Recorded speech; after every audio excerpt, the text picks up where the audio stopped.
빈들의 마른 풀같이 시들은 나의 영혼,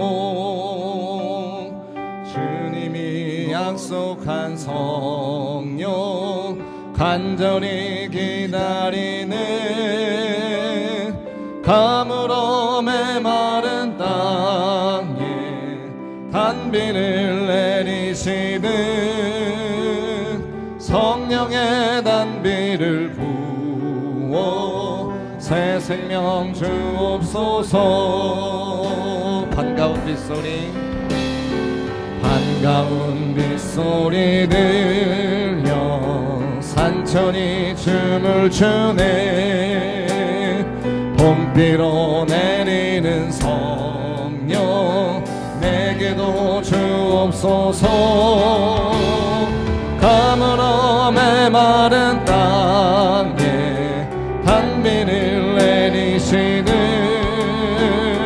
성령의 단비를 부어 새 생명 주옵소서. 하늘 문 여소서, 하늘 문 여소서. 주의 뜻 이루게 성령님 오소서. 이 땅의 영원 하늘 문 여소서. 주의 뜻 이루게 성령님 오소서. 이 땅의 영원히 절 따라 우로를 내려 초목이 무성하니 갈급한 내 심령 위에 성령을 부소서. 가물어 메마른 땅에 단비를 내리시듯 성령의 단비를 부어 새 생명 주옵소. 잠드신 사랑의 언약 어길 수 있사오랴. 오늘의 흡족한 은혜 주실 줄 믿습니다. 가물어 메마른 땅에 단비를 내리시는 성령의 단비를 부어 새 생명 주옵소. 하늘 문 여소서. 주의 뜻 이루게 성령님 오셔서 이 땅의 영원 하늘 문 여소서. 주의 뜻 이루게 성령님 오소서. 이 땅의 영원 은혜로다 주의 은혜 한량없는 주의 은혜로다 주의 은혜 변함없는 신실하신 주의 은혜로다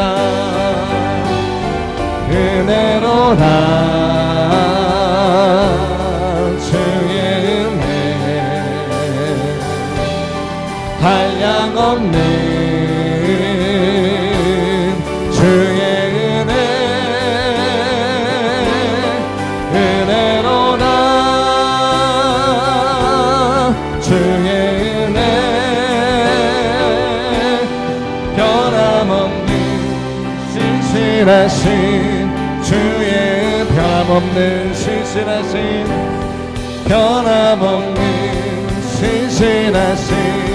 주의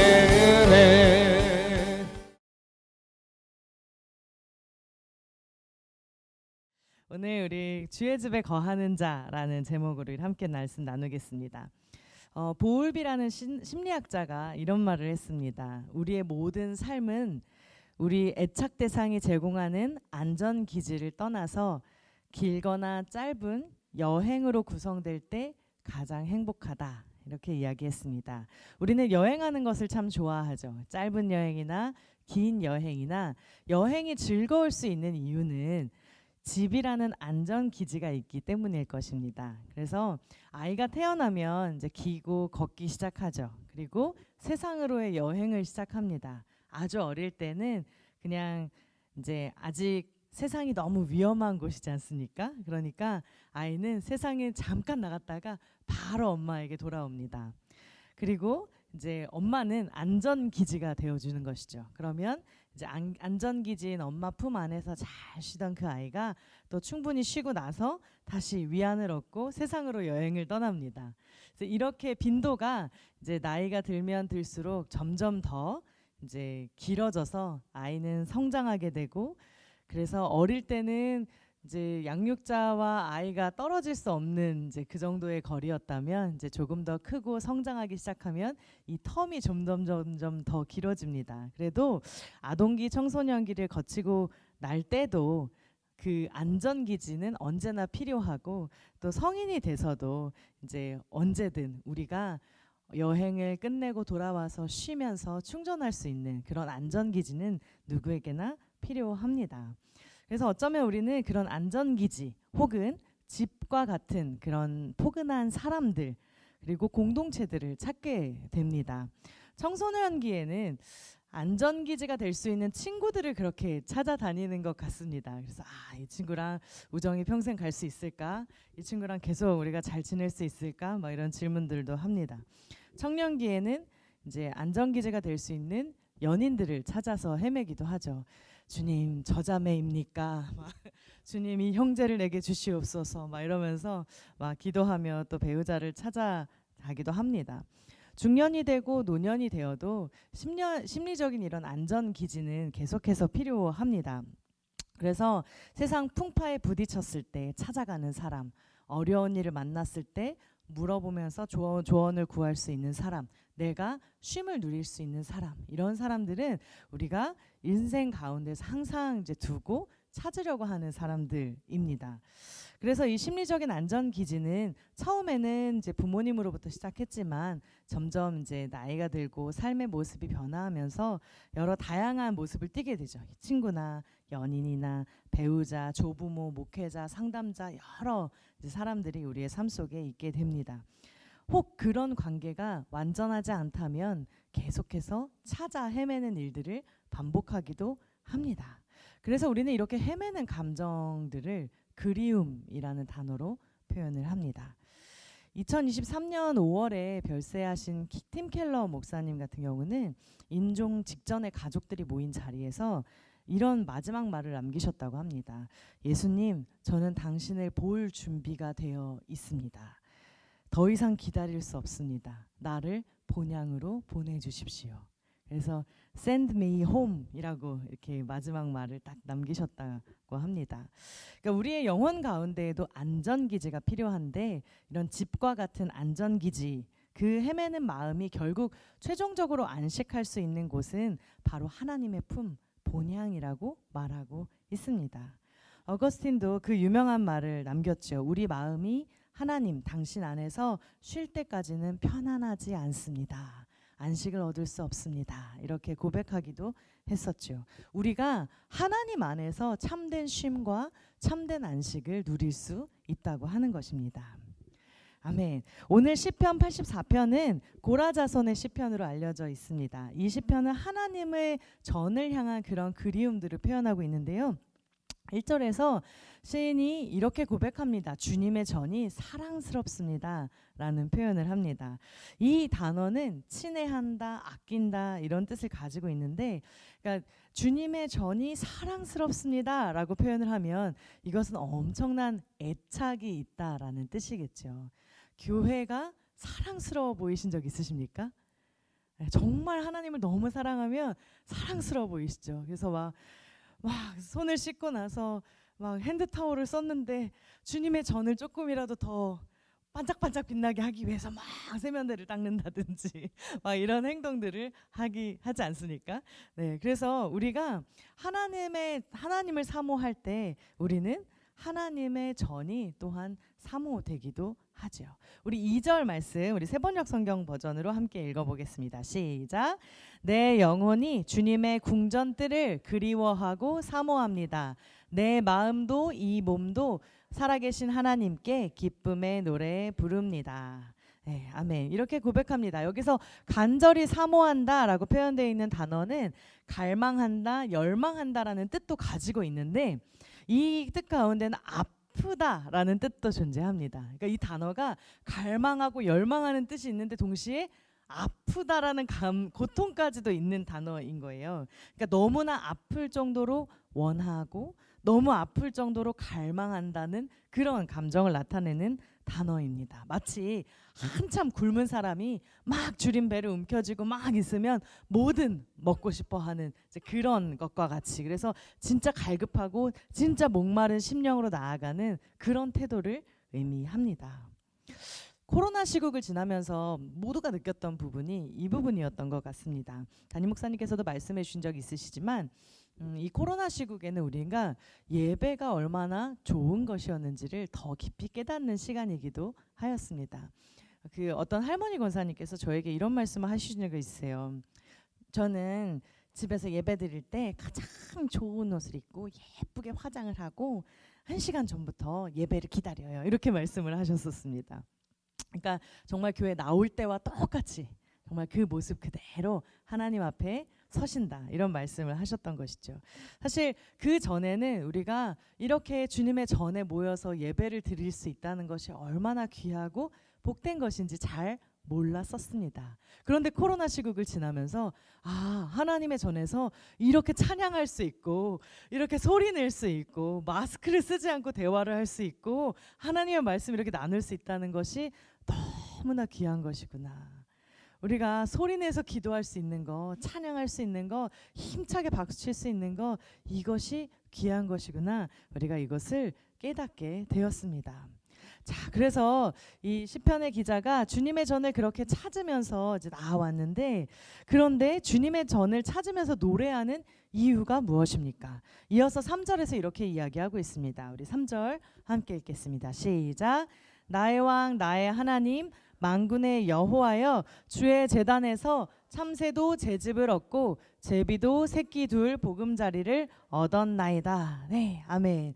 참새와 제비 이러면 너무 작은 새들입니다. 아주 작은 새들인데 제비의 경우는 이제 철에 따라서 옮겨 다니면서 자신의 둥지를 새로 이렇게 만들어야 되는 새입니다. 그래서 다시 철이 바뀌면 공중을 헤매야 되고 다시 보금자리를 마련해야 합니다. 물론 저희가 제비는 아니지만 제비가 얼마나 그 둥지를 만드느라 힘들까를 유추해 볼 수는 있을 것 같습니다. 그런데 그 제비가 하나님의 전에서 마침내 새끼를 틀 그 보금자리를 얻었다는 것입니다. 아마도 성전에서 그것이 허용이 됐었던 것 같아요.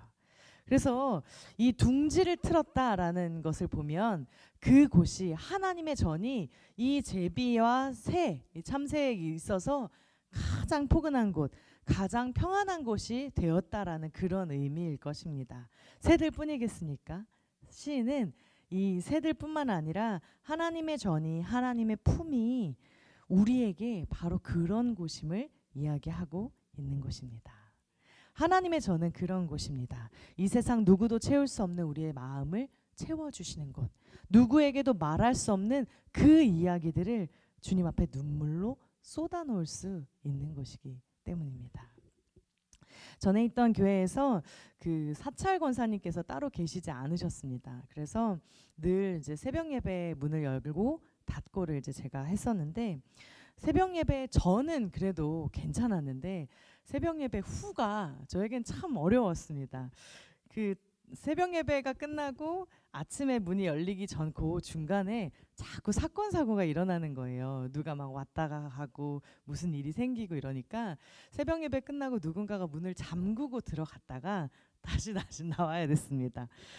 평소에는 괜찮은데 이제 마지막에 기도하시는 분들이 다 나가실 때까지 항상 이제 기다려야 했습니다. 그래서 기다리는 김에 기도하지 뭐 이렇게 하면서 기도를 했는데 이게 평소에는 괜찮은데 전날에 아주 늦게 들어갔다든지 아주 피곤함이 있는 날에는 요 시간이 그렇게 길 수가 없습니다.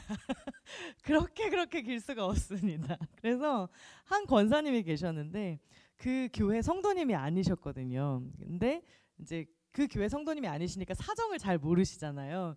그러니까 새벽 예배 나오셔서 열심히 기도를 하고 가십니다. 그래서 그분은 항상 그 예배 끝나고 나서 1시간에서 1시간 반 정도를 항상 기도를 다 하고 가셨어요.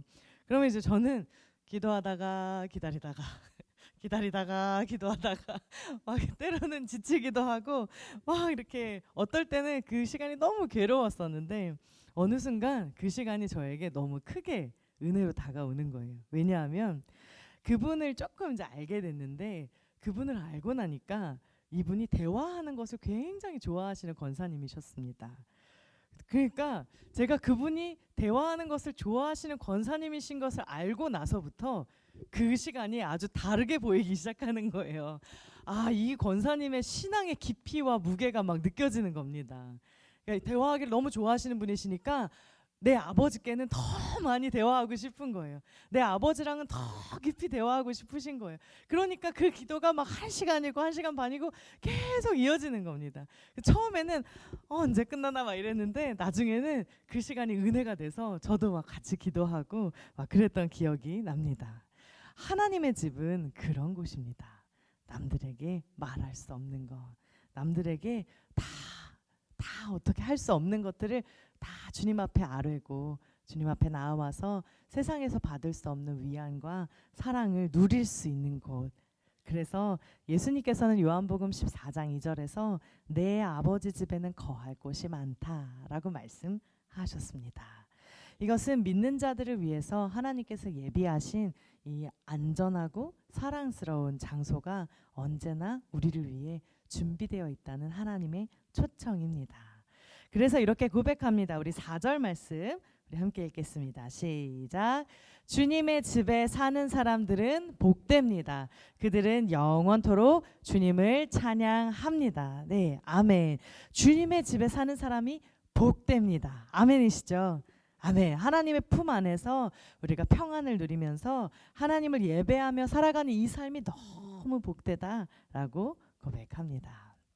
아멘. 그래서 우리가 정말 하나님 안에서 우리의 안전기지가 되시는 하나님 안에서 살아가는 이 복된 삶을 우리가 누리면서 살아가기를 간절히 원합니다. 두 번째는 우리가 눈물 골짜기를 지나갈 때가 있다는 것인데요. 이번 한 달 동안 우리 어린이 교회 아이들과 신기한 어린이라는 챌린지를 함께 하고 있습니다. 신기한 어린이는 신나게 기도한 어린이의 약자입니다. 아이들이랑 신방하면서 막 이런저런 얘기를 하다 보니까 어떤 아이가 저는 밥 먹을 때만 기도해요 막 이렇게 얘기를 하는 거예요. 그래서 제가 그 말을 듣고 고민을 좀 했습니다. 어떻게 하면 이 아이들과 기도를 훈련하고 교육할 수 있을까 고민을 하다가 자기 전에 매일매일 기도하는 습관을 들이면 좋겠다 이런 생각이 들었어요. 그래서 기도 등을 하나 이제 준비하고 아이들이 매일매일 자기 전에 기도 이제 방법에 따라서 기도를 하고 잠들 수 있도록 매일매일 6월 한 달 동안 이제 계속 하기로 이렇게 하였습니다. 그래서 아이들에게 이 기도의 습관들이 이어질 수 있도록 같이 기도해 주셨으면 좋겠습니다. 이렇게 기도의 습관을 만들어가는 것이 아이들에게 굉장히 의미 있는 일일 것입니다. 그런데 특별한 일이 없는 하루를 마무리하면서 평범하게 기도할 때는 그냥 평범한 날이겠지만 그런데 우리 아이들이 기도하다가 가끔 속상한 날을 만나기도 하고 눈물을 펑펑 쏟는 그런 날을 만나기도 합니다. 근데 그럴 때에도 우리 아이들이 변함없는 하나님의 사랑 안에 나아가는 그런 시간들이 되기를 간절히 바라면서 기도하고 있습니다. 이것을 위해서 함께 축복해 주셨으면 좋겠습니다.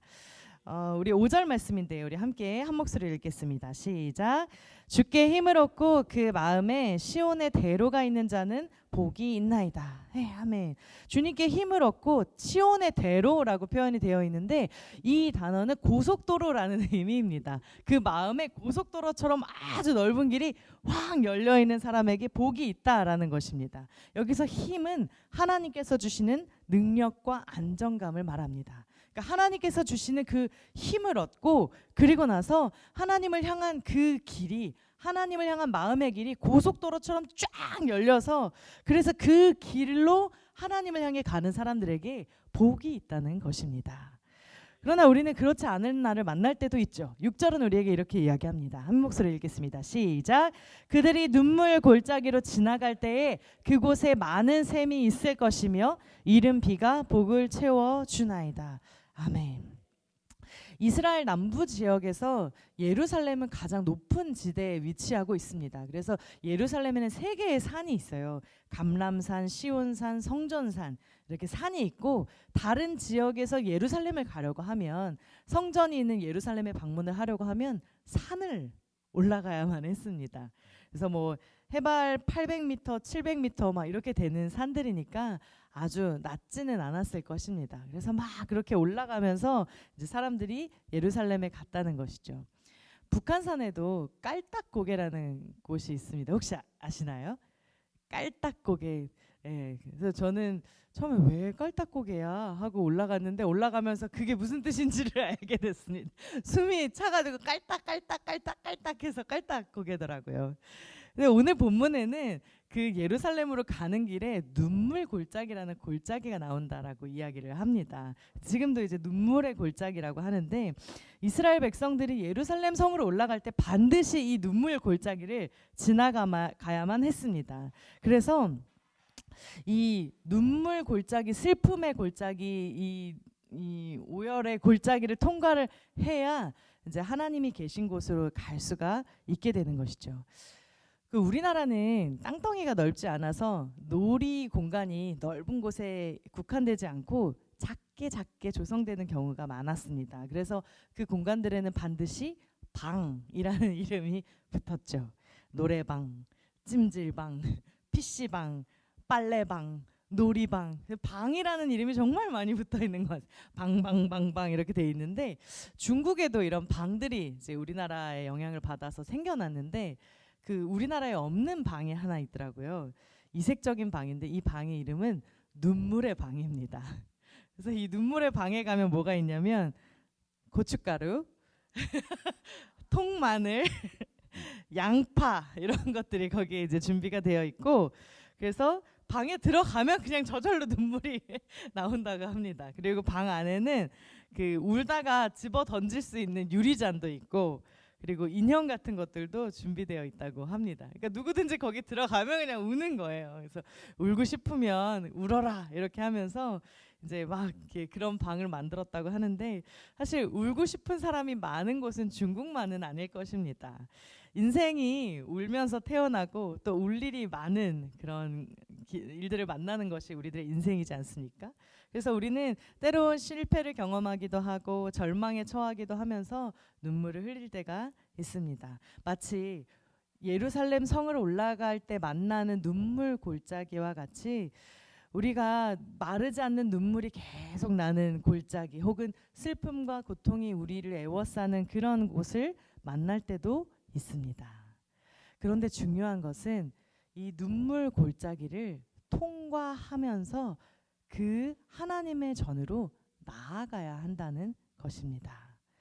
그런 어려움 속에서도 하나님을 향한 방향성을 잃지 않고 주님의 전을 향해서 이 눈물 골짜기를 통과하는 사람은 더 큰 은혜를 맛보게 된다는 것입니다. 우리 6절 말씀 한 번만 더 읽어보실까요? 우리 6절 말씀 한 번 더 내용을 생각하면 한 번 더 읽겠습니다. 시작.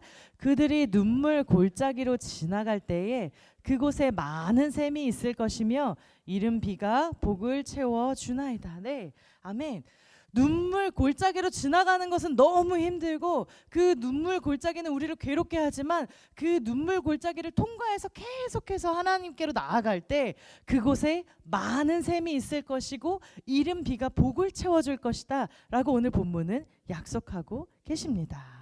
우리가 어느 상황에 있다고 할지라도 우리가 어떤 고난을 만난다고 할지라도 하나님을 향한 그 방향성을 잃지 않는다면 하나님을 향한 마음의 대로가 계속해서 열려 있다면 하나님을 향해서 고속도로가 계속 뚫려 있다면 그렇다면 우리는 그 길에서 어려움만 맛보는 것이 아니라 눈물의 쓴맛만 맛보는 것이 아니라 우리를 도우시고 우리에게 은혜를 허락하시는 하나님의 손길을 분명하게 맛보게 된다는 것입니다. 아멘.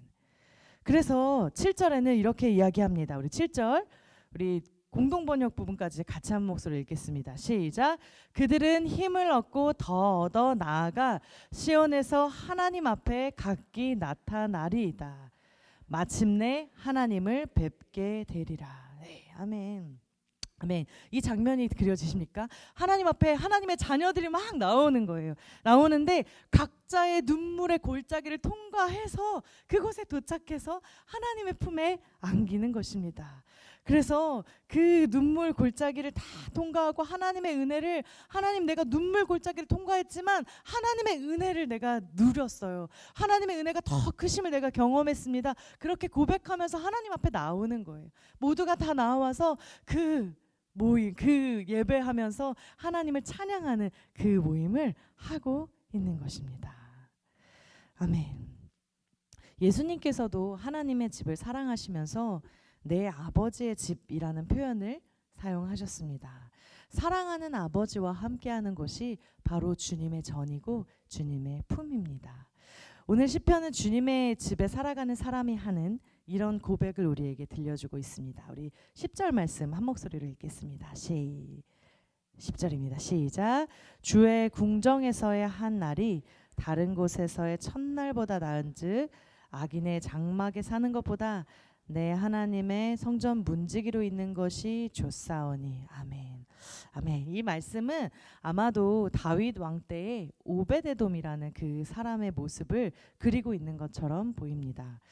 아시듯이 다윗 왕이 언약궤를 예루살렘으로 옮겨오던 그때에 이제 처음에 잘못된 방법인 수레로 옮기다가 우사라는 사람이 죽임을 당하죠. 그리고 우사의 죽음을 맛보고 나서 다윗이 의기소침해 있을 때 그 궤를 오베데돔이라는 사람의 집으로 보냈습니다.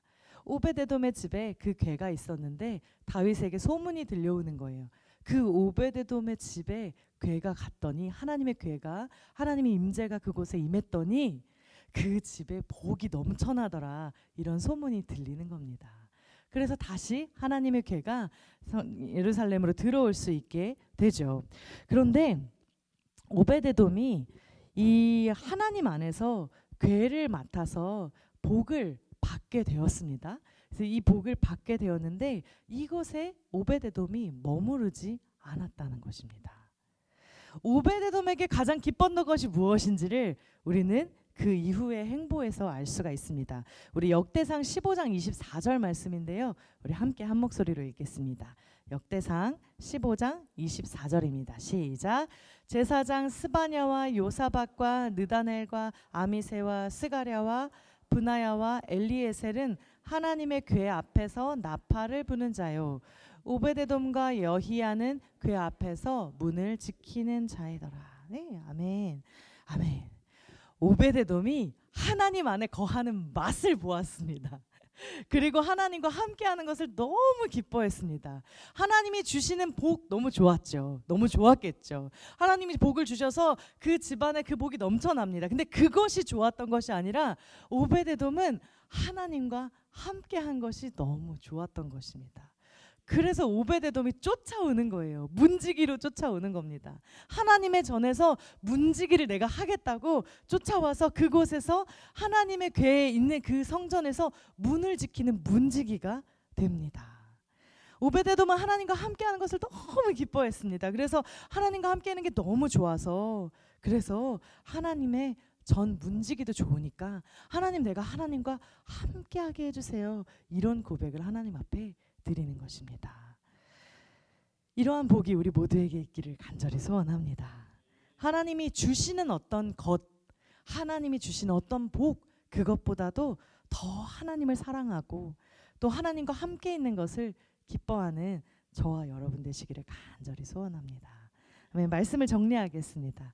우리 먼저 하나님이 우리의 안전 기지가 되어 주심을 먼저 보았습니다. 그래서 그 하나님이 우리의 안전 기지가 되어 주시고 그 하나님의 품 안에 사는 사람들, 주님의 집에 거하는 사람들은 복이 있다고 오늘 본문은 이야기합니다. 그래서 주님의 집에 사는 사람들은 때론 눈물 골짜기를 통과해서 그 아버지의 품으로 들어갑니다. 그래서 우리가 그 눈물 골짜기를 통과할지라도 하나님을 향한 이 시온의 대로가 넓혀져 있고 그 시온의 대로를 놓치지 않고 우리가 나아갈 때 우리가 하나님의 집에 거하는 사람들, 하나님이 주시는 복보다도 하나님을 더 사랑하는 사람들로 주님 앞에 나아가게 될 줄을 믿습니다. 그래서 우리 정말 하나님께서 주시는 그 귀한 복을 누리고 또 하나님과 함께하는 가장 큰 기쁨을 누리는 저와 여러분 되시기를 간절히 소원합니다.